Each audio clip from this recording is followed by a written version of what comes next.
after having learned from her the ways in which JOCATA brings in talent at the entry level, let us also hear from her how has been JOCATA's experience in recruiting people in the middle management. And I guess it has a very significant role to play in taking these entry-level candidates higher up in the organization.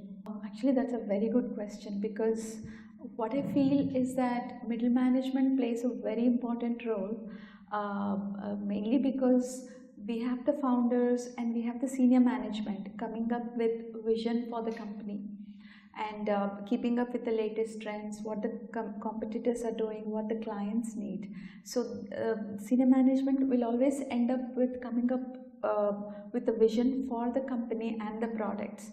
But then to actually enforce it, that's where the middle management comes into picture, wherein this vision has to be translated and implemented in such a way that it actually gets fulfilled and implemented. So, but one of the challenges that I do see is that hiring middle management is not very easy at all. You can still influence entry-level engineer, an entry-level candidate, but influencing a middle management, a person who has like say 6 to 8 years experience is extremely hard.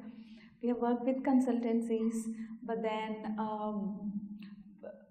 it takes us at least 6 to 8 months to find somebody for a role in the middle management. And also what also happens is even if you find somebody, most of the times they come from big companies, and then what happens is that they're so used to just delegating the tasks that they don't believe in doing any hands-on work.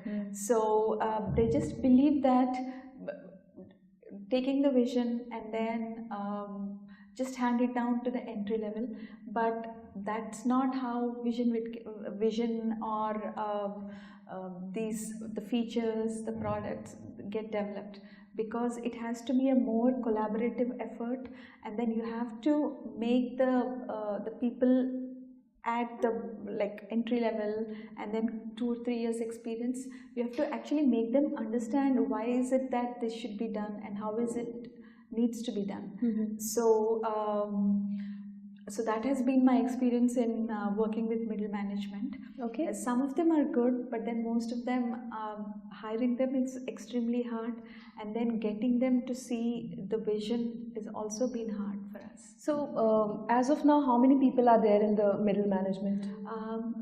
The way our company is structured is that we have the founders, we have 2 founders, and then we also have we have 2 parallels or 2 verticals. We have the technical, and then we have the business team or the products team, and then so I head the technical team, and then I report to the CEO, and I have a counterpart on the business side who reports to CEO as well, and then we have the middle management next to that. So on the technical side, we have 3 technical managers, one for each product line that we have. Right. And then similarly on the product side, we have 2 product managers for the 3 products that we have. So and then we have the entry level and the slightly less experienced engineers reporting to these technical managers. Okay, so having stated that this is a challenge, how have you what are the steps that you have taken, or how are you tackling this challenge? We are still devising a way to tackle the challenge, in the sense, yes, it's a big challenge, but then there are two different things that we're trying out. One is grooming the people we have in-house, but then the challenge there is that there is only so much time in a day. Right. So in addition to doing their day-to-day tasks, to implement the new things, to implement the things on the product roadmap and things like that, it is that much more challenge. So we definitely have to hire, and hiring is a big problem. So we are trying to work with consultancies, networking. So we are also part of a lot of meetups in Hyderabad. In the sense, nowadays it's the latest trend that has picked up really, really well. There are hundreds of meetups that are happening in Hyderabad. So I try to join these meetups, and then I encourage my team members, especially the mid-level managers, to interact. And also, a lot of times these meetups need a venue to host them. Right. So that we encourage them to use our office space. Okay. And then, so that way we try and do the networking. Yeah. And then they see, so that they can see that, hey, JOCATA is a great place to work at. Right. So next time I'm looking for a job, let me try this place out. And also, what I also think, what I also believe is that it's also like-minded people, in the sense, if somebody is, most of these meetups happen over the weekends, or at 7 p.m. or 8 p.m. at night on weekdays. So if somebody is actually taking time to be part of a meetup, that means he's that much passionate. About what he's doing. So those are the people we are looking for.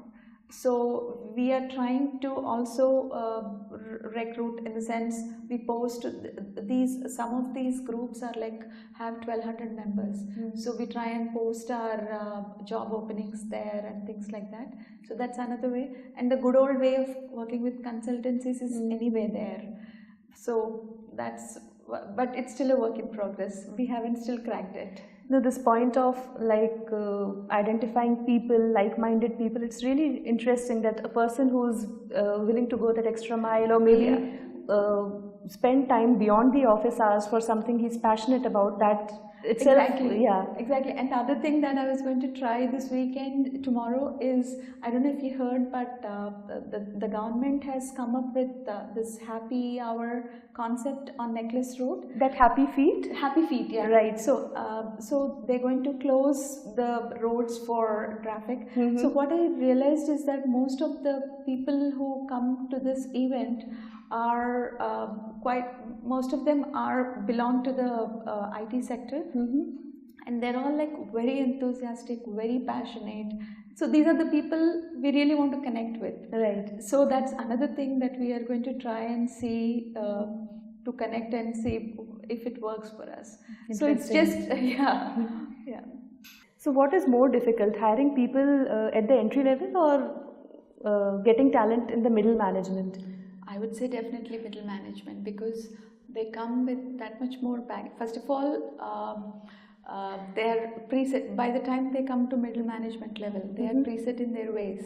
So they have their fixed notions, and they're also used to like a certain way of doing things.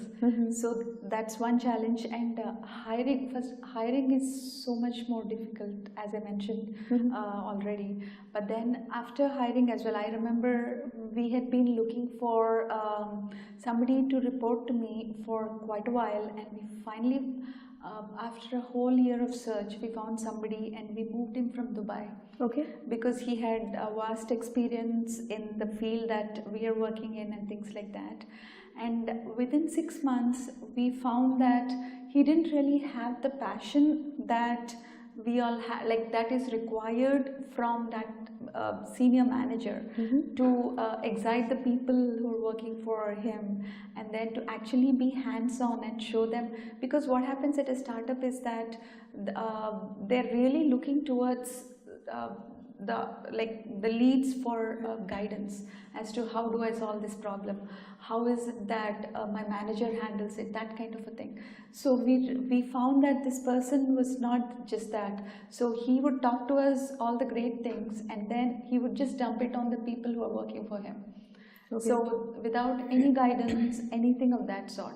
So finally it came down to a point wherein all the freshers, all the other engineers are saying that, oh, when he says that we will meet, हम मिलके बात करेंगे, वो discuss करके देख लेंगे, that means that he will never do it.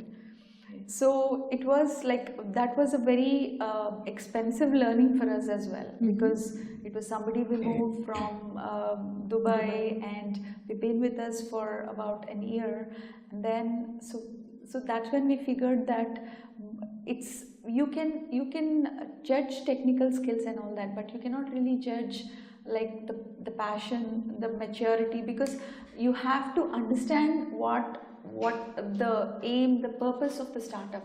So if that is not there, then you cannot really work with a person at a startup. So that's one of the challenges, finding a person for the middle management. So, but then can we understand that it is a better idea to groom in-house talent rather than bringing in talent from outside to fulfill the middle level positions? I am slowly leaning towards that, because a lot of time it comes down to skill versus will, like Dr. Nagendra Chaudhary has mentioned before to us. Because what happens is, with the people who have been with you for a while, you know that yes, you exactly know where they are in terms of skill, and also they like how is it that what exactly how they work, what exactly they bring to the table. Right. So you know exactly what to expect from them. So if you can groom them, okay, in-house, that would be perfect. But I'm not saying that we have to always work with the people you have, because sometimes it's not a big fit. Sometimes you need the outside talent, right, to bring in new ideas, fresh thinking. And then fresh thinking will always help. But then it will be a mix of both. But then you should always, I think that we should always look within and then go out as the next step. JOCATA has around 7 people in the middle management right now. So what is the plan for the future? How many more people in the middle management you plan to recruit? While some of this really depends on the number of clients we will onboard, but as of now, on the technical side, we are looking for 2 to 3 more mid-level technical managers. And in the business side, we do have good product managers. So probably we are looking for just 1 more in that role, at that level. But we are looking for quite a few business analysts. So because so that they act as the via media with the client and the technical people. So that's the future recruitment we are going to do for middle management. Maybe over a period of next year. Next year, yeah. Okay. And then, but then the actual number will depend on the number of clients that we'll onboard. We have a lot of clients in the pipeline, so we might hire more if a lot of them do sign up in the next year or the next 2 years. So can you tell us a little bit about who are your clients, just because you made a mention about clients? Sure. Actually, we are primarily currently in India market. We have started off with the cooperative sector. When I say cooperative sector, I'm referring to banking at this point in time. While the product itself can be customized for other sectors such as insurance, and credit. The main challenges is we first started with banking, and we thought once we figure this market out, we'll go to the other verticals as well. So at this point in time, we've started with cooperative banking sector, and then we went to commercial banks. So we have a few banks which are multinational banks operating in India, and then they started with their India operation. They signed up for their India operations banks, and then after seeing the product, they liked that, and then they've decided to adopt it to their other country operations as well. Good. And then we have a couple of clients in US, and we're just getting into the European market.